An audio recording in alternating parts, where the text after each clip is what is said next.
On crève sous les appels, le personnel tous, médecins et infirmiers témoignent depuis l'intérieur des hôpitaux. Dans les hôpitaux en Belgique, les médecins et infirmières, fermés les parenthèses se voient de plus en plus de patients affluer. Un plan d'urgence a été lancé ce week-end, les hôpitaux réorganisent les services, ils annulent les consultations et opérations qui ne sont pas urgentes. Actuellement, le personnel n'est pas confronté à une saturation comme en Italie ou dans certains hôpitaux en France. Mais beaucoup s'attendent au pire pour les jours à venir. Ces professionnels de la santé en hôpitaux n'ont pas le droit de parler à la presse. Les seules informations que nous sommes autorisés à avoir passent par les voies officielles. Néanmoins, certains médecins ont accepté de nous livrer leurs témoignages de manière anonyme. On crève sous les appels, seul message que l'une de ces professionnelles a le temps de nous donner. Je me transforme en call center, nous livre une autre médecin. On utilise même nos GSM privés, car les lignes téléphoniques ne suffisent pas, explique un autre. On utilise même nos GSM privés, car les lignes téléphoniques ne suffisent pas. Désormais, tout le monde est appelé sur le front, médecins spécialistes et chefs de service sont réquisitionnés pour les urgences. Purée, c'est clair, nous ça commence à pleuvoir le Covid ici. 1 patient intubé aux soins intensifs, 3 patients positifs à l'étage dont un est resté dans une chambre à 6 lits 24 heures sans masque. Et ça, c'est ce qu'on détecte, et sans compter les 40 frottis en cours. Le personnel tous, mais on teste même plus. Pas de fièvre, tu bosses avec un masque. Il y a aussi ce témoignage touchant d'une médecin et mère de famille. L'épidémie n'est pas encore à son maximum, tout change au jour, le jour et je me sens mentalement plus prête à voir le pire qu'il y a 3 jours. Mon souci principal, c'est la gestion des enfants. Éviter qu'ils aillent en garderie, car s'ils sont malades, qui va les garder quand je serai au front avec les autres, et elle ajoute, vivement dans 3 mois, si tout le monde respecte la consigne, on pourra peut-être voir la fin dans 3 mois, mon souci principal, c'est la gestion des enfants. Éviter qu'ils aillent en garderie, car s'ils sont malades, qui va les garder quand je serai au front avec les autres? La semaine prochaine, ça va commencer à être vraiment la merde ailleurs en Europe, dans les pays où le virus n'est pas encore arrivé à son pic, les médecins s'inquiètent aussi. Comme celui-ci en Suisse, ils sont assez laxistes à mon avis, parce qu'on prévoit le scénario italien ici, on est 10 jours derrière eux. La semaine prochaine, ça va commencer à être vraiment la merde. Dans l'est de la France, 2 médecins des urgences d'hôpitaux de grandes villes déplorent le fait que la gravité de la situation est encore sous-estimée dans la population. Ils ont décidé d'informer leurs confrères médecins français, belges et suisses par des groupes de conversation avec ces témoignages. Le premier affirme ceci, l'ouverture des lits Covid ne suffit plus et l'établissement est quasi à bout des moyens qu'il peut déployer. Le spécialiste estime être à 15 jours avant le pic de l'épidémie et déjà, il affirme que les urgences de son hôpital sont submergées. Il ne peut que constater la mort de ses patients. Depuis hier, la mortalité dans les secteurs de gériatrie est majeure. Le personnel est déjà à bout de souffle, les équipes commencent à s'épuiser, avec un absentéisme qui grandit lié à des cas positifs, même si la solidarité est importante. Depuis hier, la mortalité dans les secteurs de gériatrie est majeure. Son confrère dans un autre hôpital ajoute « Nous sommes dépassés par les événements ». Et pourtant, il y avait déjà eu une totale réorganisation des urgences, un renfort en personnel médical et paramédical, une extension des lits de réanimation, la création de zones Covid dédiées au sein de l'établissement, toutes les décisions prises et les aménagements sont obsolètes et dépassés, et pourtant nous étions très prévoyants. Le médecin affirme qu'il manque en permanence 25 à 30 lits et qu'il s'attend à une explosion des cas dans les 2 semaines à venir. Même si le personnel médical et paramédical de nos urgences est formidable, et malgré un soutien indéfectible de notre direction, c'est le matériel qui manque. Et déjà, le docteur sait qu'il devra faire des choix entre ses patients. Préparez-vous, ainsi que vos personnels, à cette vague majeure.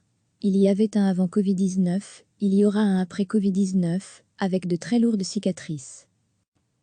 Les 2 médecins appellent les autres établissements à anticiper cette crise sanitaire sans précédent. Ils lancent un appel, préparez-vous, ainsi que vos personnels, à cette vague majeure.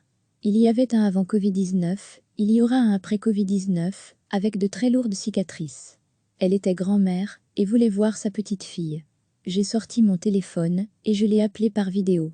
Elles se sont dit au revoir en Italie, où la situation est à un niveau bien plus dramatique. La docteure Francesca Cortellaro, chef du service des urgences de l'hôpital San Carlo Borromeo, explique dans Il Journal qu'elle voit ses patients mourir seuls, car les visites sont interdites. Vous savez quel est le sentiment le plus dramatique?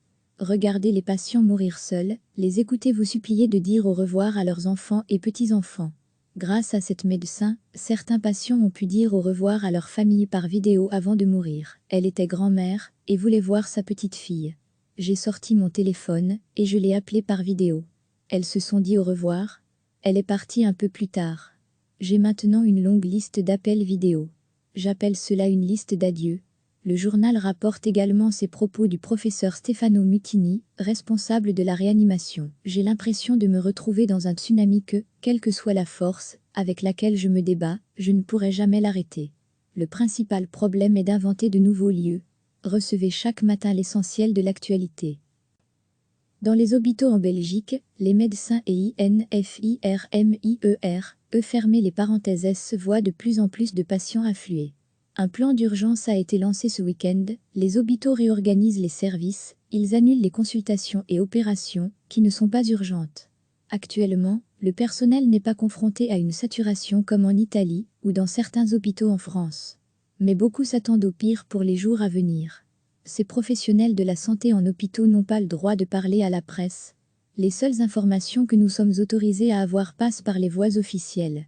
Néanmoins, certains médecins ont accepté de nous livrer leurs témoignages de manière anonyme.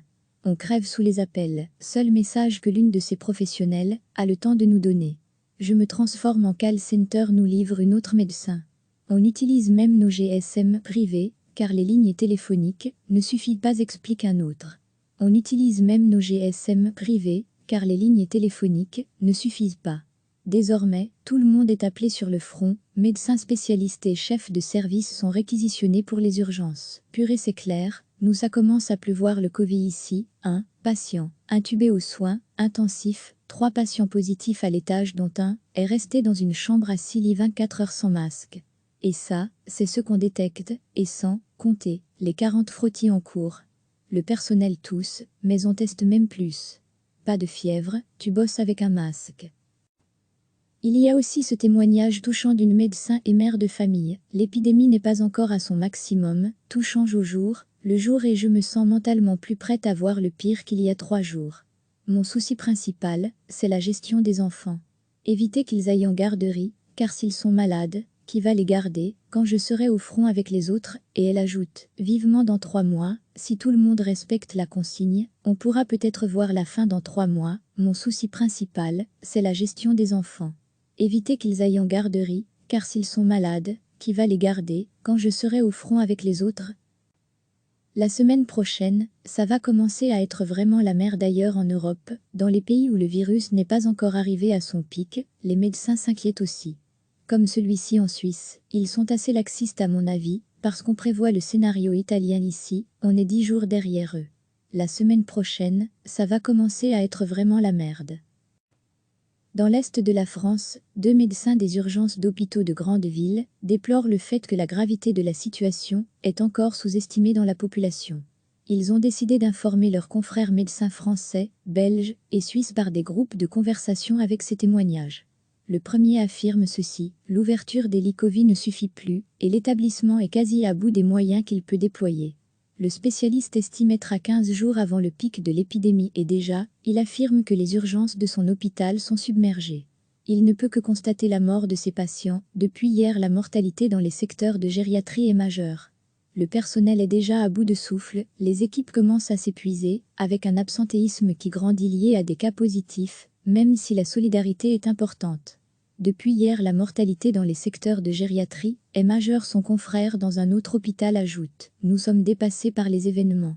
Et pourtant, il y avait déjà eu une totale réorganisation des urgences, un renfort en personnel médical et paramédical, une extension des lits de réanimation, la création de zones Covid dédiées au sein de l'établissement, toutes les décisions prises et les aménagements sont obsolètes et dépassés, et pourtant nous étions très prévoyants. Le médecin affirme qu'il manque en permanence 25 à 30 lits et qu'il s'attend à une explosion des cas dans les 2 semaines à venir. Même si le personnel médical et paramédical de nos urgences est formidable, et malgré un soutien indéfectible de notre direction, c'est le matériel qui manque. Et déjà, le docteur sait qu'il devra faire des choix entre ses patients. Préparez-vous, ainsi que vos personnels, à cette vague majeure. Il y avait un avant Covid-19, il y aura un après Covid-19, avec de très lourdes cicatrices, Les deux médecins appellent les autres établissements à anticiper cette crise sanitaire sans précédent.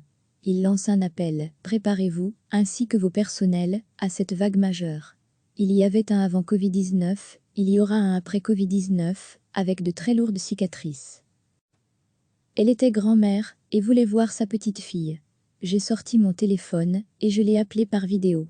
Elles se sont dit au revoir en Italie, où la situation est à un niveau bien plus dramatique. La docteure Francesca Cortellaro, chef du service des urgences de l'hôpital San Carlo Borromeo, explique dans Il Journal qu'elle voit ses patients mourir seuls, car les visites sont interdites. Vous savez quel est le sentiment le plus dramatique ? Regardez les patients mourir seuls, les écouter vous supplier de dire au revoir à leurs enfants et petits-enfants. Grâce à cette médecin, certains patients ont pu dire au revoir à leur famille par vidéo avant de mourir. Elle était grand-mère et voulait voir sa petite fille. J'ai sorti mon téléphone et je l'ai appelée par vidéo. Elles se sont dit au revoir. Elle est partie un peu plus tard. J'ai maintenant une longue liste d'appels vidéo. J'appelle cela une liste d'adieux. Le journal rapporte également ces propos du professeur Stefano Mutini, responsable de la réanimation. J'ai l'impression de me retrouver dans un tsunami que, quelle que soit la force avec laquelle je me débats, je ne pourrai jamais l'arrêter. Le principal problème est d'inventer de nouveaux lieux. Cliquez sur s'abonner pour recevoir les dernières nouvelles.